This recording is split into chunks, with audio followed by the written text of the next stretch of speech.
Marketing, কৃষি বিপণন, যেমন হর্টিকালচার, এগ্রিকালচার আছে কৃষি, কিন্তু এর ব্যবসায়ীকরণ করা সবজি ইত্যাদি কৃষির সঙ্গে যুক্ত।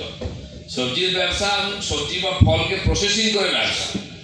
পশ্চিমবাংলায় অনেক ধরনের, উত্তরবঙ্গে আম হয়, আনারস হয়, এ ধরনের কিছু জিনিস আছে যেগুলোকে প্রসেস করে ব্যবহার করে রাখা যায়। আমাদের সাউথ চব্বিশ পরগনাতে লিচু, আম, পেয়ারা, করম চা, যেগুলো স্থায়ীভাবে চাষ হয় বেশি পরিমাণে, বাকি ফল হিসাবে খেয়ে নেয় লোকেরা, অত বেশি থাকে না। এগুলো সময়ে দাম কম পাওয়া যায়, নষ্ট হয়। তো সেজন্য এর ফুড প্রসেসিং ইউনিট করা, সরকারের লোন নেওয়া দরকার। আমাদের ডিপার্টমেন্ট থেকে, এগ্রিকালচার ডিপার্টমেন্ট, মার্কেটিং ডিপার্টমেন্ট থেকে আমরা প্রশিক্ষণ দিই। প্রশিক্ষণের ব্যবস্থা আছে ফ্রিতে, রেসিডেন্সিয়াল 7 দিন থেকে জ্যাম, জেলি থেকে আচার থেকে আরম্ভ করে আরও নতুন নতুন জিনিস তৈরি হচ্ছে আজকাল। তার প্রসেসিং, কী কী মেশিন পাওয়া যায়, লোন কোথা থেকে পাওয়া যায়, সব ব্যবস্থা আছে। শুধু তাই না, আমরা গোডাউন আছে আমাদের কাছে, ভাড়া দিতে পারি। এই যে কৃষক বাজার দেখেন, সব 186টা আছে ওয়েস্ট বেঙ্গলে, আর এরই আন্ডারে। সরকার এগুলো ব্যবহার করার চেষ্টা করে। সাইকেল রাখা হতো সবুজ সাথে, আর কিছু হয় না। এখন গাঁজার আড্ডা হয়েছে, চোর ডাকাত, তারা ভেঙে পড়ে যাচ্ছে। তৈরি হয়েছে 10 কোটি 25 কোটি দিয়ে, কোনো দরজা খোলেনি। আমরা চাই সেগুলো ভাড়া নিগুলো আমরা রিপেয়ারিং করছি, পুরোটাকে ইউনিট তৈরি করুন, প্রসেসিং ইউনিট তৈরি করুন, ওখানে দিয়ে ওখান থেকে বিক্রি করুন। শেড আছে, গোডাউন আছে, কৃষক বাজার আছে, বাজার আছে পুরো। সে বাজারের মধ্যে স্টল 16,000-এর বেশি স্টল আছে আমাদের। তার মধ্যে 4,000 স্টল কোনো ডিস্ট্রিবিউটই হয়নি। আমরা চাই যুবকরা যারা এই ধরনের কাজ করতে চায়, হয় কম মূল্যে বা বিনামূল্যে তাকে বলবে তুমি 1 বছর ব্যবসা করো, ব্যবসা দাঁড়িয়ে তুমি ভাড়া দাও, এখন ইলেকট্রিক বিল দাও, আর তুমি সব চালাও। এই ধরনের সমস্ত ব্যবস্থা আমরা রেখেছি, সেটা যাতে কাজে লাগে, ছোট ছোট কাজে। তার জন্য যারা আগ্রহী আছেন তাদের ট্রেনিংও দেওয়া হবে।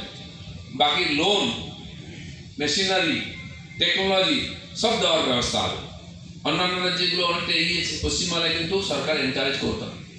আমাদের এখানে মধু চাষ একটা বড়, বেশিরভাগই সুন্দরবন থেকে মধু নিয়ে আসে, কিন্তু সেই মধুকে জিআই ট্যাগ করা, ব্র্যান্ডিং করে বিক্রি করা। সুন্দরবনের মধু সবাই জানে, কিন্তু বেশিরভাগ মধুই ভেজাল। 4টিখানে মৌমাছি ফেলে দেয়, 2টো পাতা ফেলে দিয়ে বলছে সুন্দরবনের মধু, চিনি গুড় গুলে দিয়েছে, তার অরিজিনাল মধু থাকে না। কেউ যদি অরিজিনাল মধু রাখে, ভালো করে প্রসেসিং করে বিক্রি করে, ব্র্যান্ডিং করে, তাহলে ভালো বিজনেস চলতে পারে। তার সঙ্গে যেটা আমাদের অফিসার বললেন যে মৌমাছি চাষ করলে প্রত্যেকটি বাক্সের জন্য লোন দেওয়া হয়। এখানে আছেন অনেকে চাষ করেন, এবং বেশিরভাগ সময় আমাদের এই জেলাতে বেশিরভাগ সময়ই 2-3 মাস বাদ দিলে কোনো না কোনো ফুল হয়। সেগুলো বাক্সে ট্রাকে করে নিয়ে বাক্স সুন্দরবনে চলে যায়। পেয়ারা ফুলের সময় এখানে লিচু, আম, পেয়ারা পরপর হতে থাকে ফুল, সেখানে বাগানে রেখে মধুর চাষ হয়। 2 মাস মতো বোধহয় ফুল থাকে না, সেই সময় তাদেরকে একটু চিনির রস খাইয়ে বাঁচিয়ে রাখতে হয় মাছিগুলোকে। এর চাষও যদি ভালো করে পারে, এতে বিরাট খরচা হয় না। লোন দিল, বাকিটা আপনি নিজে তৈরি করে বাক্স করে 20, 25, 50টা তৈরি করে শুরু করলেন। লোকে তো হাজার হাজার বাক্স রেখেছে, আমি জানি এরকম ব্যবসায়ী আছেন। পুরো ট্রাক করে সুন্দরবনে যখন ফুল হয় সেখানে নিয়ে চলে যান বাসন্তীর দিকে, আর সেখানেই রাখেন। এই ধরনের কিছু ব্যবসা ভালো চিন্তা করতে হবে, যেটা এখানে কাঁচামাল আছে, এখানেই হতে পারে, তাহলে সফল হবে। নাহলে আমরা বড় বড় ভাষণ শুনবো, করতে ওটা হবে না।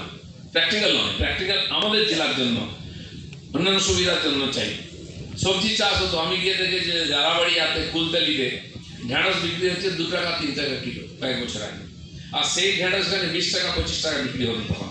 এখনো তাই আছে, 5 টাকা 10 টাকা বিক্রি হয়, কারণ ওখানে হয় না। রিলায়েন্সের যে ফ্রেশ আছে, তারা ওখান থেকে কিছু জায়গা থেকে কিনে নিয়ে আসে। আগে যোগাযোগ ছিল না, আজকে দক্ষিণ চব্বিশ পরগনাতে বহু জায়গায় রাস্তা হয়ে গেছে, ছোট ছোট গাড়ি বেরিয়েছে, টাটা এসি থেকে আরম্ভ করে 5 টন 10 টনের গাড়িও আসে। এখন তো ব্যাটারি গাড়ি বেরিয়ে গেছে।